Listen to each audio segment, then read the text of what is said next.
दुर्फिशानी ने तेरी कतरों को दरिया कर दिया,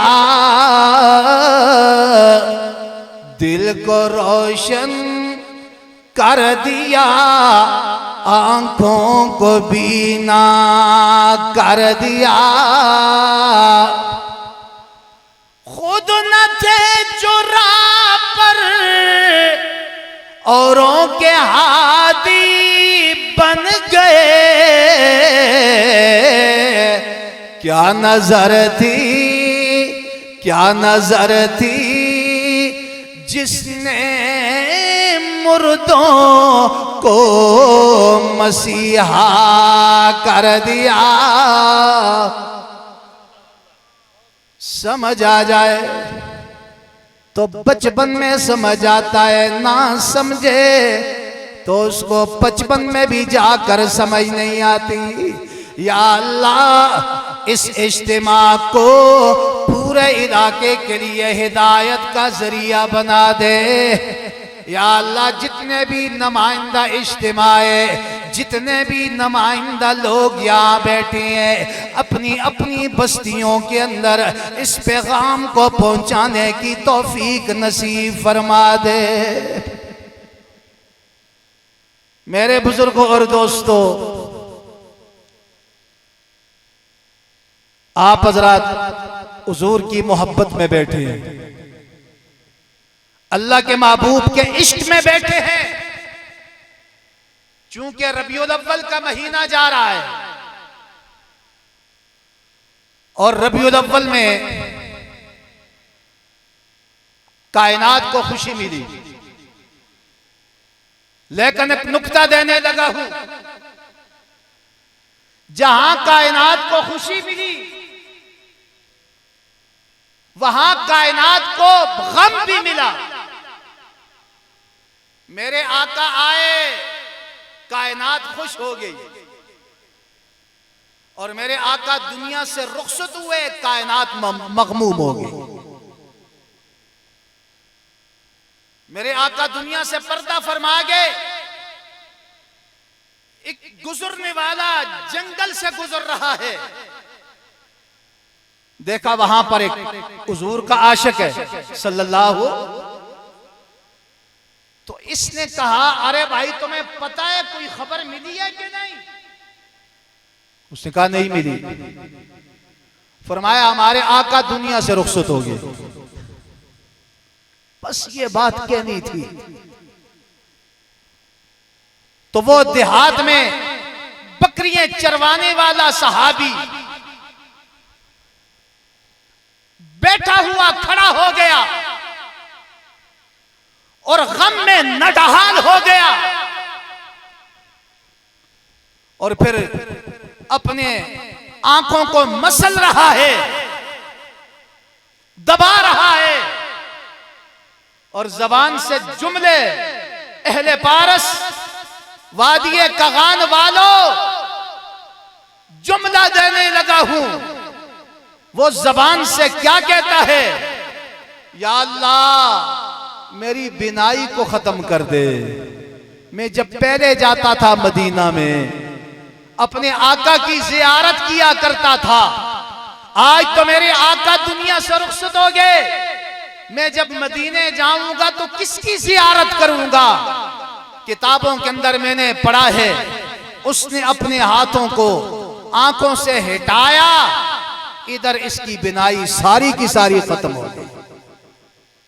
सहाबा गम की कैफियत में है। हदीस के अंदर आता है, कद अज़लमल मदीना, मदीना में अंधेरा छा गया, सहाबा मगमूम है। तो अर्ज कर रहा था, जहां हमें खुशी मिली वहां कायनात को गम भी मिला। उलमा बैठे हैं, गम और खुशी जमा हो जाए तो तरजीह गम को दी जाती है। किसको दी जाती है बोलो? मिसाल के तौर पर हमारे घर में शादी लगी हुई है, दस्तरखान लग गया, खाना तैयार है। इतने में इत्तला मिली कि गार का जो सरबराह है, वडेरा है, वो फौत हो गया है। बताओ उस गार में फिर खाना खाएंगे? खुशी की कैफियत किसमें तब्दील हो गई? बोलो किसमें? और बुलंद आवाज से किसमें? तो फिर गम सारे मखमूम हो जाएंगे, खुशी खुशी नहीं रहेगी। मेरे आका आए, कायनात को खुशी मिली, लेकिन जब दुनिया से रुखसत हुए तो कायनात को गम मिला। आए तो किस तरह खुशी मिली? वक्त नहीं, विलादत रसूल के ऊपर मैं आपको नुक्ते देता, आपको मोती देता। कोशिश कर रहा हूं कि मुख्तसर वक्त में अपनी गुफ्तगू का खुलासा बजाए नसर के नज़म की सूरत में आपके सामने पेश करूं। मेरे आका आए, रबीउल अव्वल में कायनात को खुशी मिल गई। कहो सुभान अल्लाह। और कैसे मिली? फरमाया ये कौन आया। शेर सुनावा। एक तुसी परेशान जे लगदे हो, परेशान थे ना? एक परेशानी जरूर है, महंगाई की परेशानी तुसंगो भी है तो मुझको भी है। वो परेशान हो के ना, लेकिन इशारा दे रहा हूं, ये परेशानी मलाने नहीं की थी, ये तुस यारा की थी है। ये तुसी जानो तो तुस यार जानो। मजे हूं चखो, तुसी भी चखो, असी भी चखते हैं। बहरहाल इस जगह बात को अपनी जगह पे छोड़ता हूं। ये कौन आया जिदी खातिर फजावा मुस्कुरा पैया गटावा नूर बरसावन हवावा मुस्कुरा पैया जितो भी लंघदी जांदी ओ सवारी कमली वाले दे उठावा बन गया जन्नत दी रहवा मुस्कुरा पैया। मेरे आका आए, कायनात को खुशी मिल गई। ऐदे पारस वालों, बड़ी मोहब्बत से एक जुमला देने लगा हूं, बड़ी प्यार से एक जुमला देने लगा हूं। मेरे आका, कायनात के आका खुद नहीं आए, दुआओं के सदके आए। किसके सदके बोलो? दुआएं हो रही हैं। एक सहाबी हुजूर को वाकया सुनाता है सल्लल्लाहु, कहते या रसूल अल्लाह, मैंने अपनी बच्ची को जिंदा दफनाया, गड़ा तैयार हुआ, बालों से पकड़ा और गड़े के अंदर रखा, तो वो बच्ची मासूम जबान से मुझे कहती है, मेरे अब्बा जान मुझे जिंदा ना दफना, मैं सारी जिंदगी तेरे पास रहूंगी, कभी तुझसे खाने का मुतालबा नहीं करूंगी, मैं सारी जिंदगी तेरे पास रहूंगी, कभी तुझसे चूड़ियों का मुतालबा नहीं करूंगी, मुझे जिंदा रहने का हक दे। कहते या रसूल अल्लाह सल्लल्लाहु अलैहि वसल्लम, जब आखिरी लम्हात हैं, मैंने पत्थर की चट्टान उठाई और उसके सर के ऊपर रखी और उसकी जबान से यह निकला, या अल्लाह नबी आखिर उस जमान पैगंबर को मबूस फरमा, जो हमें जिंदा रहने का हक दे, जो हमारे हुकूक बयान करे। मेरे आका दुआओं के सदके आए। एरे पारस वालों, कगान वैली वालों, आओ एक दुआ में तुम्हें कुरान से बताने लगा हूं। कहो सुभान अल्लाह।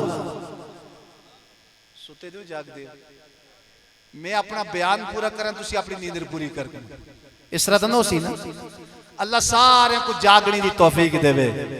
इंशाअल्लाह आखिर में आपका इकराम होगा, लेकिन इकराम उसी का होगा कि जड़ा जागदो होया, सुते दा इथी बैठा रहे सी, सारी बरकतों से महरूम चला जाएगा। इसलिए पूरी तवज्जो के साथ मैं तुम्हें दुआ बताने लगा हूं, जो दुआ मुझे कुरान से मिली है। कौन सी दुआ है? फरमाया रब्बना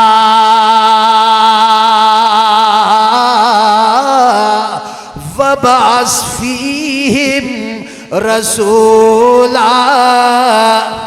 दुआ मांगने वाला खलीलुल्लाह, दुआ मांगने वाला खलीलुल्लाह, पहलू में खड़े अमीन कहने वाला ज़बीहुल्लाह,